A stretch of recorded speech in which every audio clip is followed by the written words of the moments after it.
Good knife skills really are the foundation skill that every cook should take the time to master to begin with. It doesn't actually take that long, but it will have a profound effect on everything that you cook. Hi, I'm Murray from the YC Cookery School, where we help to transform your skills in the kitchen and keep your cookery journey moving forward. In this video, I'm going to run you through some basic knife skills. If you take the time to slowly focus on these skills and practice, you'll save yourself hours in the kitchen. The overall standard of your food's going to improve, and most importantly, you're going to cut yourself less. I'll cover purchasing and sharpening knives and knives that we recommend in a separate video, which I'll leave in the end cards, so don't forget to check those out as well. But for now, let's jump into it. So the first thing to look at is faithful onion. Now, an onion has a grain like a piece of wood does, like this. And we always start by cutting in half. Okay. Now, often a recipe will start with dice the onion or slice the onion. Okay. If it says dice the onion, I'm going to just take the end piece off, peel it,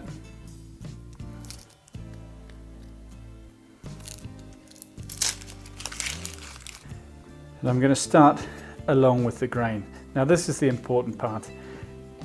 My right hand, assuming that you're right-handed, all it does is pushes down and forward and up and back like this, or in some instances does the chopping. Okay.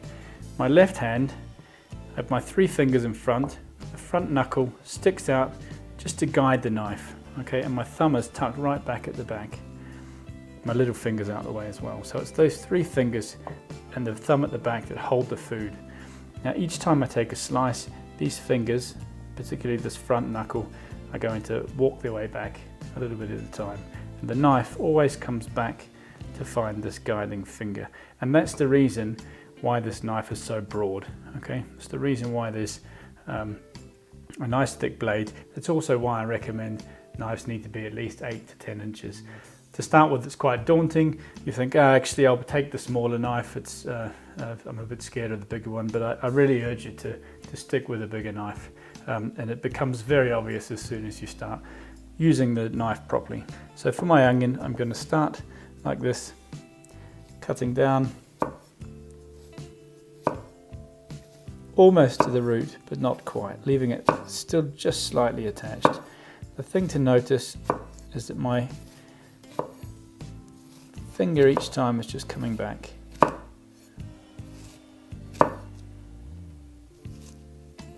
My finger that decides how wide the cut is, not my eye.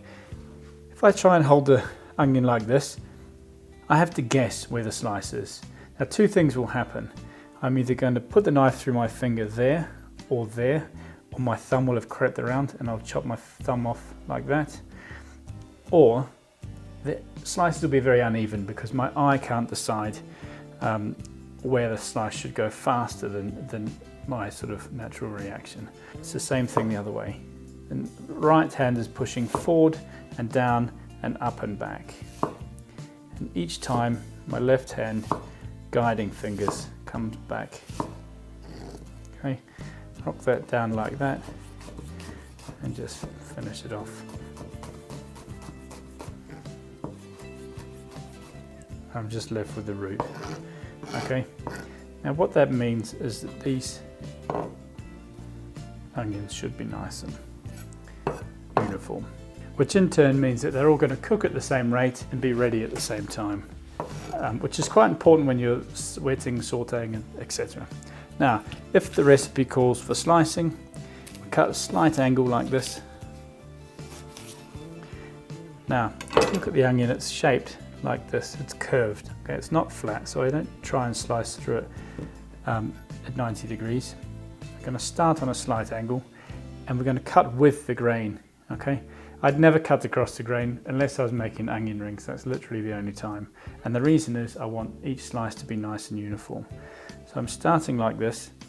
Same thing, I've got my knuckle out in front. Okay, so I can't cut myself. I can't cut myself here, here, here, or here.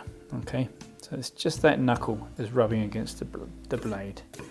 I'm going to cut in, try and cut in as close as I can to the center. And as I come up to the middle, I should be aiming to be up at 90 degrees, okay, like that. And then I can roll forward and do the same thing again.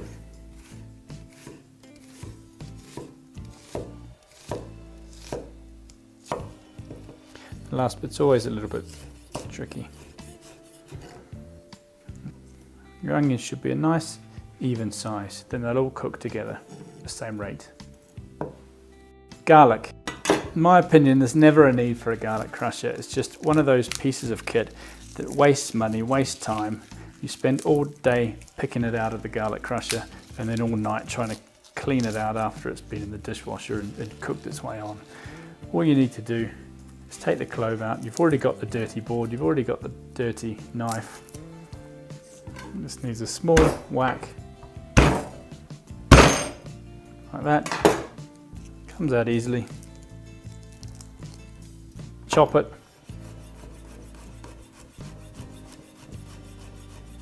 Same rules apply. That front knuckle is out and the knife is just rubbing up against that knuckle. I'm cooking the garlic.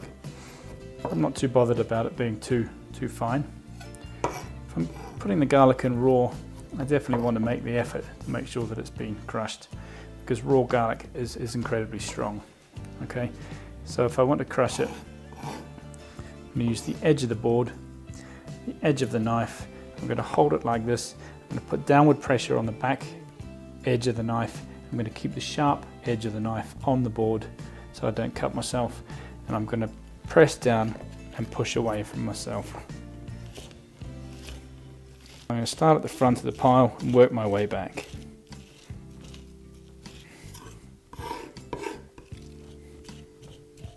Now, that wasn't hard, especially if I was doing a lot of it. To be fair, if I was probably doing a lot of it, I'd probably use a blender, but much easier than a garlic crusher, and just one less gadget to have in the cupboard. Same with ginger. Ginger's often, people often peel ginger. I don't usually bother. Along with a lot of vegetables, the best flavour and the nutrients are directly under the skin. So if you can avoid peeling something, it's not always necessary. However, you do need to wash it. You do specifically want to peel it, you can use a spoon, okay? And it's much easier than the veggie peeler to work your way around like this and takes it all off. But alternatively, is use a grater. This Parmesan grater, you can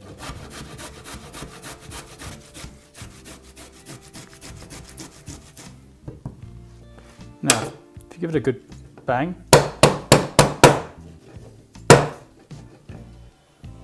you'll notice that all of the fresh stuff, the flesh goes on the inside and the skin stays on the outside. Okay, so it's quite straightforward.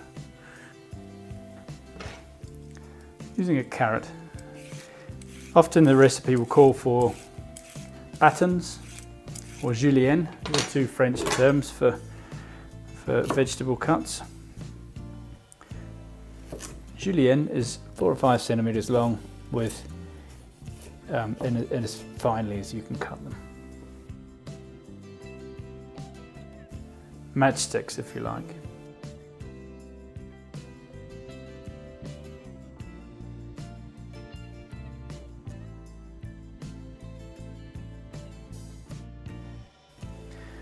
Okay, now that's julienne. A good way to do this, so that's my preference, is to use a mandolin. Okay, now a mandolin, this is my old trusty mandolin. I've got a dial on the bottom to make it as thin as I like. They're very, very sharp, so you have to be very careful, and it's really not worth buying a cheap one. These are 30 or 35 quid, and I'd really recommend these bamboo Japanese mandolins, or a really good quality stainless steel ones, but don't even bother with the cheap ones. The steel isn't very good, and they're very flimsy, and you probably will cut yourself. Okay, so this is great for ginger or carrots or anything like that. So I've got my nice thin strips from the mandolin. Particularly good for ginger and things like that you actually want to eat whole. Okay, now for me that's a lot finer than the one that I've cut by hand. Okay, so if you've brave enough to get yourself a mandolin and use that, you'll save yourself loads of time. Another useful knife cutters, what we call roll cutting. Okay, we start with carrot like this, chop like this, turn it about 30%, slice again, just work your way up the carrot or the courgette or whatever it is. And what you end up with is a slightly random shape, but they're all the same size, so it's great for roasting veggies and things like that. Quite a quick way to cut carrots up. These will cook at a nice even rate, so quite a good idea. Or then there's the traditional batons. A baton is 5mm square, about the same size as a julienne cut. Okay. Quite nice for dishes when you want the carrots to be presented a little bit smarter. Don't worry about all of this. This can go in the stock. Okay. With cuts like batons, traditionally in a restaurant you might have batons on the menu, but there'd also be a stock pot to use up anything that was left over. And one last thing to talk about is zest. Now you can get yourself a microplane like this, really nice fine thing for taking the zest off a lemon or an orange. Okay, be careful not to get into the pith. The pith is really bitter, and when we want the zest in a recipe, we really just want that nice fine zest on the top. Okay, the other thing you can do is peel it. Okay, like this. And again, I'm really trying to not have too much pith underneath the skin, and then I can julienne it. Okay, so a nice thin julienne. If I'm going to put that into a dish, like I will in the braised rhubarb, quite important to blanch it quickly. Just blanch it into boiling water and refresh it in cold water. And that just takes any bitterness out of it. The bitterness stays behind in the water, and then it won't affect the recipe. So it really is that straightforward. The important thing is to take your time, do it slowly to start with and correctly from the beginning. The speed will come slowly, and within a couple of days you'll be chopping like a pro.